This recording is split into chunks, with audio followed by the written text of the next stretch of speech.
Hi, welcome to another episode of Hot Takes. As Rachel Thieves puts the finishing touches on her budget, she must be minded to remember that at the moment, and according to a report by a respected business analyst firm called Begbie's Trainer, they analyse the business world. They look at how the confidence of businesses are.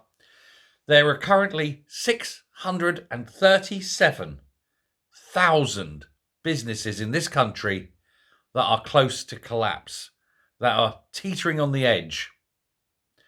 And with the imposition of the biggest tax raid in history, many of them will fall. And as they go, of course, all that tax base goes, all the employment goes, and there will be a noticeable downsurge in the standards of living in this country. It's something that's known. It's something that should be avoided, and anyone sensible would avoid it and not impose higher corporate tax, higher capital gains tax, higher employers' national insurance tax, or any of the other taxes that they're looking to increase. Because, of course, anything when you're close to the edge is enough to tip you over. Now, certainly the national insurance for employers is going to be a big one. That will lead people to either not hire people in the first place or to get rid of some that they already have. Add that, of course, to the now infamous Employees' Rights Bill, and there is going to be a major problem with hiring and recruitment of staff in this country. Firms will be afraid. That also will force many of them to go under. They'll either liquidate the assets and run, or they will literally just collapse into financial distress. There's no two ways about it. But this number of 637,000 businesses, at the risk, is 32%, nearly a third higher than a year ago. It's been that bad. Construction, property, and support services sectors were the ones struggling the most.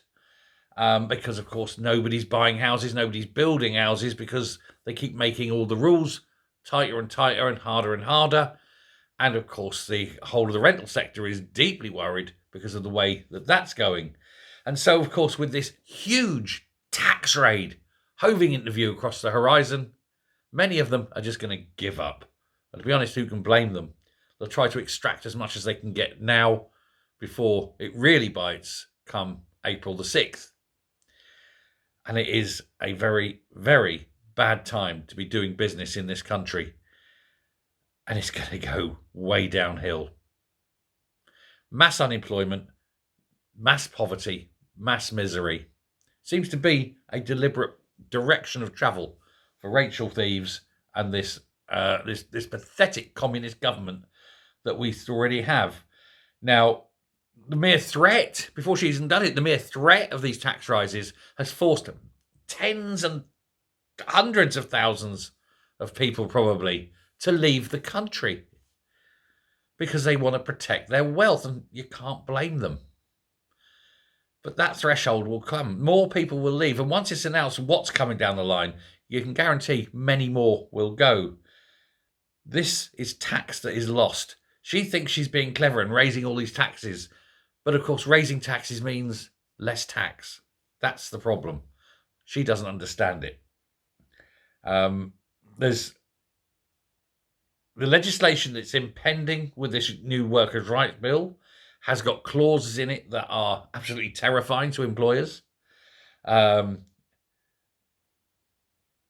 the free speech aspect where a business owner would be responsible for what customers say to staff, and the staff could sue the business owner for what a member of the public said to them. Well, what do we think that's going to happen with there? That is going to frighten people. All it takes is for these laws to come in, for all these businesses to go under, for the whole of the economy to collapse, and then Labour are saying, well, fortunately, we've got socialism. Hey, socialism will save you. That's what they're lying. Socialism doesn't work. We know this. It fails every time. Every time they try socialism, it fails. But this lot currently think, well, yes, this time it will work. We'll get it right. And nobody will lose their job. They're already losing their jobs. you just can't get over the sheer stupidity. But I don't think it is stupidity. I think it's deliberate. I'm absolutely sure that the enemy here is the Labour government. They are the enemy of the people. And we have to start treating them as such. And Labour MPs, Labour councillors, treat them. They are the enemy. They are doing this. Now, the chairman of Begbie's Trainer, a guy called Rick Trainer, and he's made a quote, which I'll read here. It says, many business leaders are holding their breath as they await clarity over what the forthcoming budget will bring. He says, the mood music in the lead up to it is very, very damning and onerous. He said, many business leaders expect the companies and investors to bear the brunt of changes to the tax regime. And the knock-on effect of the budget could be damaging for many businesses that are teetering on the edge of collapse. And bang, is he right. They're going to go. Many of these will go. But it's through design, not through, I think it's just, I think they're just malevolent.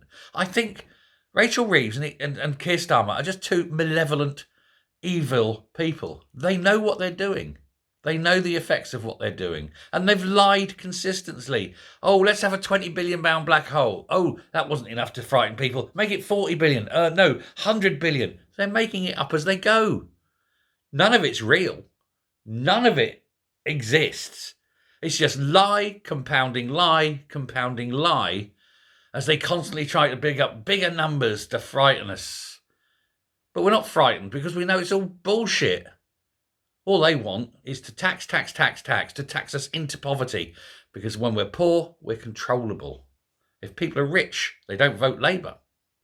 But name me this. Name one person who's poor, who's voted Labour and has got rich. Nobody who votes Labour because they're poor has ever got out of poverty. They're still in poverty. No one gets rich under Labour, except their mates.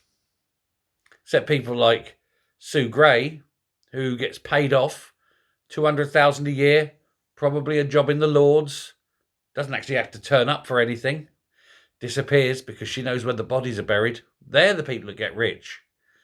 But the normal people out there in the streets and the housing estates, single mother with a child, I'll vote Labour, they'll make me better off. No, love, they won't. You'll be just as miserable. Just many more people will be miserable with you. Hey-ho. Let me know what you think, as usual. And until next time, stay safe, stay well, and I will speak to you later. Bye.